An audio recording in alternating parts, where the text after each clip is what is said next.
Well, another one bites the dust. Another decentralized exchange is enforcing KYC restrictions on its users. Find out which one, find out why, find out the information that they are requiring, all coming up.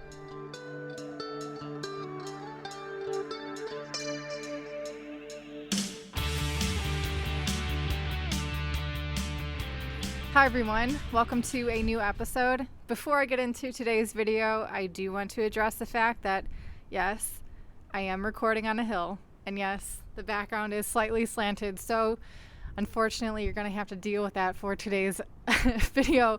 I am getting some much better recording equipment coming in, so in the meantime, this is what we're dealing with. I have an issue with my selfie stick at the moment, so anyway, it is what it is. Better quality videos will be coming in the very near future, but in the meantime, today I want to talk about a new development that has recently hit a decentralized exchange called CryptoBridge.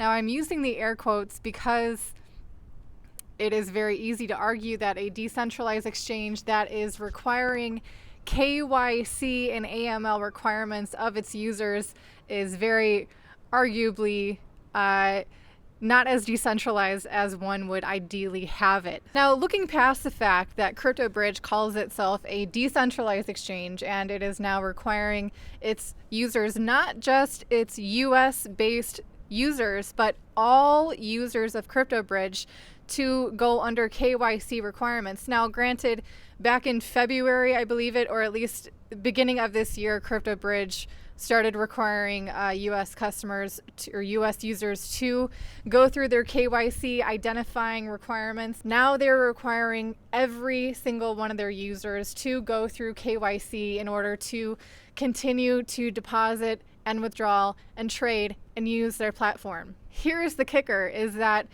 technically, CryptoBridge had until January of 2020 to implement this new restriction, and instead they chose to implement it as of October 1st without any kind of warning whatsoever to its users, without telling anyone that, hey, you're going to have to go through KYC next week. At least give people a week or a day or something, but no, absolutely no warning. And now people's coins are essentially locked on CryptoBridge until they are able to go through KYC. Not a whole lot of best business practices and, respecting their customers in that way. Not to mention the fact that there are some rumblings about the type of information required for this KYC, in addition to, your passport or identifying information or proof of residence.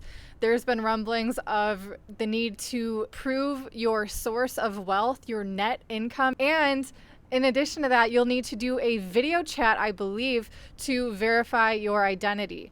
So, okay, let's act like KYC isn't a bad thing for cryptocurrency exchanges to have to go through. If there was a way to guarantee that all of this personal, very sensitive personal identifying information could be guaranteed to be secure on their servers, but the fact is it cannot be.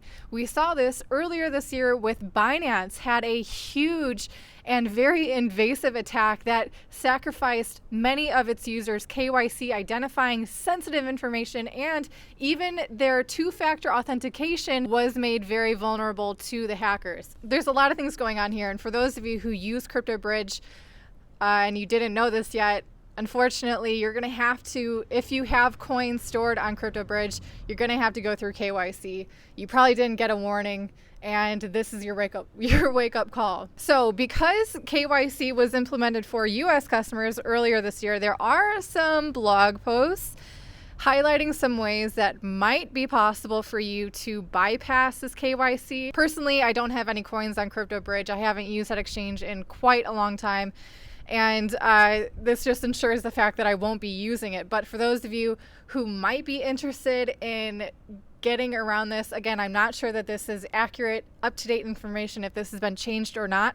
But the clue here is that CryptoBridge is built on top of the BitShares platform. So if you're looking for ways to possibly get a hold of your coins without having to sacrifice giving up your personal information to CryptoBridge, this might be for you. Additionally, more than just the fact that CryptoBridge is sprouting this up on its users without any warning, the type of information that they're requiring, that information is being directly reported to a company called Fractal, which is their KYC AML kind of hosting company that CryptoBridge has hired to deal with all of this. There's some shady things about that company as well. For example, on their fine print of their website going over their privacy information, they do admit that they cannot guarantee the security of the information that they are collecting. And additionally, they are allowed to store that information up to 5 years. So you're going to have to hope that Fractal is a solid company that 5 years from now is a long time, and who knows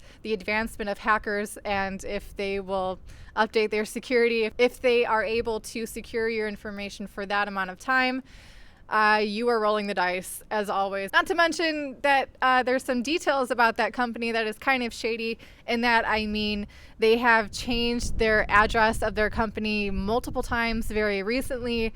There has been not a very clear stance of who is in charge of this company, and it's just a lot of interesting, shady, not solid things being reported for CryptoBridge and for this Fractal company. So for those of you who are using CryptoBridge, good luck. For those of you who have gone through the KYC process successfully, I know on their Discord channel, that's where I got a lot of this information, there's been a lot of complaints about not being able to get approval very quickly. And again, even though you are submitting your information for KYC, you cannot trade, deposit, withdraw your coins until it's been approved, which they're saying could take up to 72 hours. So again, this has been a recent announcement.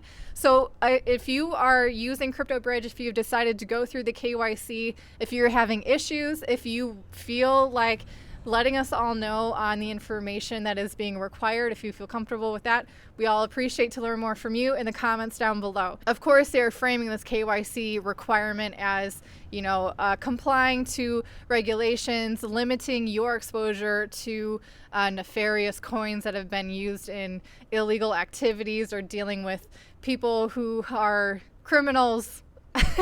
Anyway, in addition to this, they're also saying that this KYC will also enable CryptoBridge to list security tokens.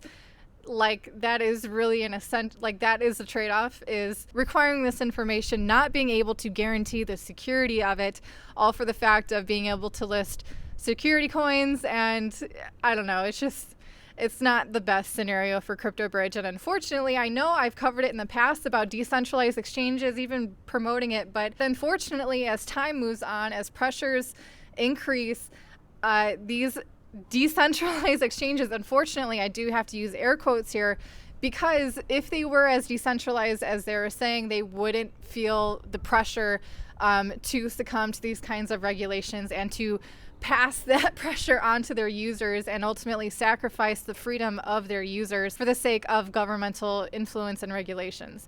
So CryptoBridge isn't the first DEX to require KYC information, and unfortunately I don't think it will be the last, but it just highlights all the more the need to pay attention to how these exchanges are built, how they are organized. So as of this week, another one bites the dust, in my opinion, unfortunately, for CryptoBridge.